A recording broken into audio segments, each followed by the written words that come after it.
in that feature sale, I made the most amount of money I've ever made in my life, which is an exorbitant amount of money. In the process of us going through our debt-free journey, we wake up one morning and all the money from our account is gone. Ruslan. Ladies and gentlemen, it is that time, the daily proverb of the day. It's the 28th, and so we're looking at Proverbs chapter 28. Now, I am always intrigued when there are verses that are repeated in the same book. Like they're not like Jesus says this in the Gospels and then it repeats in a different section of the Gospel, meaning from different perspectives. No. When the story repeats itself, and this is one of those Proverbs that has repeated itself. If you've ever read the book of Proverbs, we're going to go to Proverbs chapter 28, verse 9. And the verse is verse 19. Proverbs 28, verse 19. And this is in there a couple of times. So let me adjust this a little bit. And the verse reads, "Those who work their land will have abundant food, but those who chase fantasies will have their fill of poverty." Those who work their land will have abundant food, but those who chase fantasies will have their fill of poverty. I remember a little over 10 years ago, me and my wife were at the beginning stages of our debt-free journey. We just got our own place. We were newlyweds. We didn't have a ton of money. And we started this process of working our budget and planning to get out of debt and all these things. And a couple months in, I was a complete idiot before this. I was I made every dumb decision you can make with money. And one of those decisions is I co-signed on a condo with my mom. Now what happened is when I co-signed on that condo with my mom, there was a first mortgage and a second mortgage. I had moved out. My mom let the place go into foreclosure. This is right during the housing crisis of 2008. The house goes into foreclosure. The first mortgage goes into foreclosure. The second mortgage I was still liable for. And I remember that I ran my credit and I had discovered that the second mortgage was still on my credit. So we were $45,000 in debt and an additional $60,000 because of the second mortgage. I did not realize that because I had co-signed that, I was also on the hook on the year's worth of HOAs that she didn't pay, which turned into like a couple grand. What happened was I got sued and they came after me and they took me all the way to court. And I didn't show up because they had my name misspelled. And I was like, well, this is technically not me because my name's not right. And they sued me. They won. They levied my accounts. And in the process of us going through our debt-free journey, we wake up one morning and all the money from our account is gone. Everything is gone. And we're like a few months in. We got a lot of momentum going. We're excited. We're on a budget. We're not eating out. Rice and beans, beans and rice. You know the whole Dave Ramsey thing. And all the money is gone. And thankfully, we just paid rent. And I remember turning on Dave Ramsey, and I would listen to the podcast every day. Every day he'd drop a podcast and people would call in. And he would do these like daily Proverbs thing. And that was the verse for today. Those who work their land will have abundant food, but those who chase fantasies will have their fill of poverty. And he read that verse, and me reading this verse in this time, I had already prompted the conversation with Monette of like, hey, I can't be in the same place I am next year, that I am this year, next year with music. You got to hold me accountable. And I remember, Ray, that I did something I'd never done before. Our accounts were wiped out. We had no money. And I did a feature sale. I had never done a feature sale in my life. Right. And I did a feature sale. And I said, hey, a feature sale is when you're like, yo, I'm doing features for people. Because I was doing music at the time. I wasn't full-time yet, but I was doing features for people. If you want me to hop on your song, what is your price? I'll hop on your song. I'll do a 16-bar verse for you, right? And in that feature sale, I made the most amount of money I've ever made in my life, which is an exorbitant amount of money. I made $3,500 in 1 week because of this feature sale. Come on. And this verse came to life. Those who work their land will have abundant food, but those who chase fantasies will have their fill of poverty. So good. So many of us aren't working our land and we're wondering why we're not getting the results we want to get.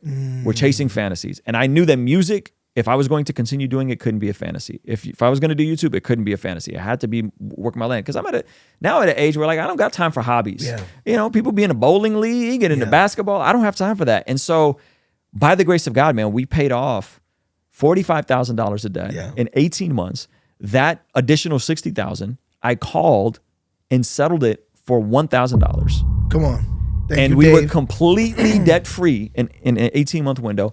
And The following year, 2012 was when we had our 2011, and but 2012 was we had our breakout years, the breaks, and we had done like 30 college shows, and then I quit my job in 2015, went full time with music, and then YouTube really took off in 2020. We were talking about Atomic Habits earlier, and remember I read that chapter to you about how our personalities are all different, and we have to figure out things that can tip the scales in our favor. Absolutely. In terms of what we're doing, and it reminds me of this verse. Absolutely. Right? This like verse is work great. our land will have abundant food. If you don't, you're gonna have your fill of poverty. Yeah. I mean, you know what? Let's help everybody, and let's talk about what the land is. Come on. You know, there's things that, you know, your cell phone is your land. You know, that's $1,000. The average iPhone is $1,000. And somebody needs to start something. Yeah. You know, you have $1,000. Have $1,000 tool in your hand. Right. So you know, anything comes to your mind, Ruslan, because here's the thing. You were rapping and you were making money one way, right? Selling albums, doing shows. Right? But like really, like think about what's in the land. Is it just the fruit that is being produced on the land, or is it what's underneath the land as well? Yeah. You know, it's good. Like if you know your land, when you work your land, you'll know that there's a spring here. Yeah. Right. So, you know, what are some ideas, right, of things that people have, tools or things that they have. Like, for example, their network, the people that they know. Hey, I'm going to, like right now, you're going to release a song, right? And you're like, hey, I need everybody to pre-sale this. You are working your land. Hey, you want to see something crazy? 67% of the people who watch this channel are not subscribed. Do me a quick favor, make sure you hit that subscribe button so you stay up to date on all the videos here on the Blessed God Studios channel. Yeah, that's good. Working your land, I think that could extend to what are the skills you have? What are the skills you have that you can help the relationships that you already have, be a blessing to the people around you that have been helpful and you want to be helpful to them? I would extend that to education, tools, resources, so on and so forth. All of these different things can move towards. And by the way, guys, this is a principle and not a absolute promise all the time. Because tragedy could happen. You can get sick. Calamity. Who knows? The economy can collapse. We don't know. But the general principle of work your land and the process of discovering what is your land. Right? Like what is your land? And a lot of times we don't know because we don't try enough things. And working your land, sometimes knowing, when you work your land, you know your land. You know, you can't plant a seed in the winter. That's good. You know what I mean? Yeah. So knowing your land is such an important thing. And even there's a lot of people that know stuff. Like, you know, I'm guilty of this. I'm guilty of not working the knowledge that I know, the things that I know. You know, you don't need to know a whole book to sell a chapter. Yeah, it's good. That's good. And to go back to the seed illustration, you plant the seed, but you don't see the harvest until the next season. That's right. No one plants a seed today and sees a harvest today. Right. You got to work the land for the next season. And it's going to take time to pull all the weeds out, to cultivate the land, to make sure you got the fertilizer, to make sure everything is in the proper season, to make sure that it's the right seed and the right land and that you keep the gophers out. It's a process. And I think people want those instantaneous results, and that's just not how it is. Absolutely. I think, you know, maybe this is a misinterpretation of scripture. So, you know, I'll have you to help me out. But, you know, it says, there's a verse that says, seek the Lord while he can be found.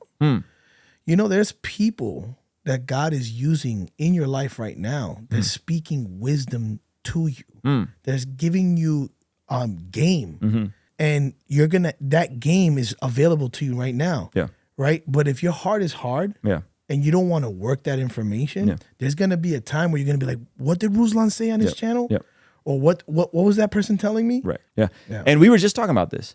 We were in here. I read you the chapter, part of a chapter from Atomic Habits, and I said, Ray, if I can do the same thing with music that I did with YouTube, I think I can crush and explode the music. I just got to figure out a system for the music of the frequency releasing of it, because I'm coming full circle, right? I went full time with music, pivoted to YouTube, and I want to release more music. And I said, if I could figure out a similar system of consistently publishing, like our buddy Nick does, I said, I think I think I could figure out the same thing with music. Absolutely. And so that is the very process that I'm walking through. Yeah. But I'm also being realistic in that this has to produce something, or I'm not going to spend crazy amount of time. And so I'm willing to spend 10-15% of my time exploring and trying different things. Yeah. But I'm not just going to jump out the window and be like, yo, I'm just really, not doing YouTube anymore. I'm releasing music full time. And I think, unfortunately, folks don't consider the practicality of this, because we either demonize wealth, Right. or we glorify wealth and make it our God. Yeah. And there has to be a healthy balance of like using your time, talent, and treasure so that you can steward your wealth on this side of eternity and help the least of these is ultimately the W. Yeah, it is the W. Yeah. And notice how you've worked. Notice how you worked your land. In you said, "Hey, I'm going to work my talent, and I'm going to see how far music can get me." Mm-hmm. And with the information you had, you went far. You ended up working for yourself, and then you hit a ceiling. Yep. And then you said, "What else is in my land?" Yep. Okay. Yep.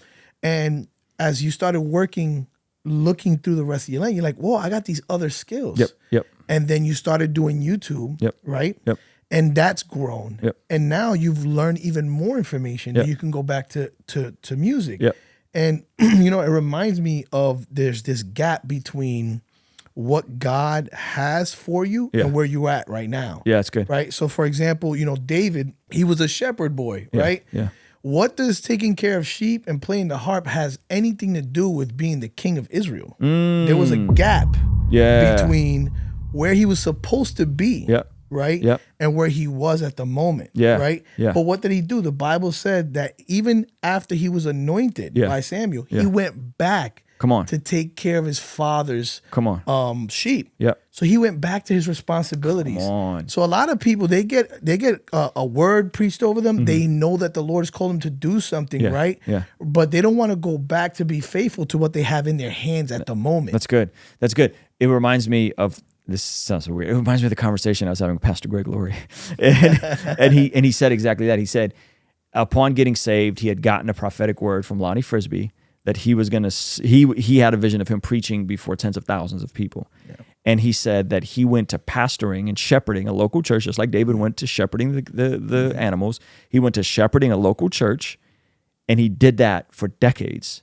Yeah. And so finally he connected with Billy Graham, and Chuck Smith wanted him to start these harvest festivals. And the gap between when he got saved and got the word to when he did like his first harvest was like, I want to say 15, 20 years. Yeah. And he did his first harvest festival. And now he's spoken, fast forward 50 years in the Lord, and he's spoken in front of 7 million people. Absolutely. But he was faithful to being a pastor, even though he had the vision of being an evangelist. Absolutely. So. And let's be honest, you've never really stopped working on music. Yeah, for sure. It just so a lot of people are like, oh man, does it mean that I have to like give up on this dream? Yeah. No, sometimes you have to reprioritize things where God has favor on them. Yeah. Right now, your wife might have $1 million idea, but you're so I'm the man, I gotta do this, that it might be her turn right now. Yeah. And I know folks that have done that, where the woman literally has an entrepreneurial gift. You know what I mean? Hey, this clip is from our daily after party stream. If you enjoyed it, consider signing up for our Patreon community for only $5 a month, where you get access to the replays of our daily after party streams, as well as the uncut extended versions of our podcast, Discord access that's private, and a discount code for our merch store, only $5 a month. And ultimately, it's the best way to help us contextualize the gospel of Jesus using media, podcasting, and of course, YouTube. The link for that is in the description or in the pinned comment. The perks are amazing. You should get on there. It's only $5 a month. I'll see you over there, all right? Peace.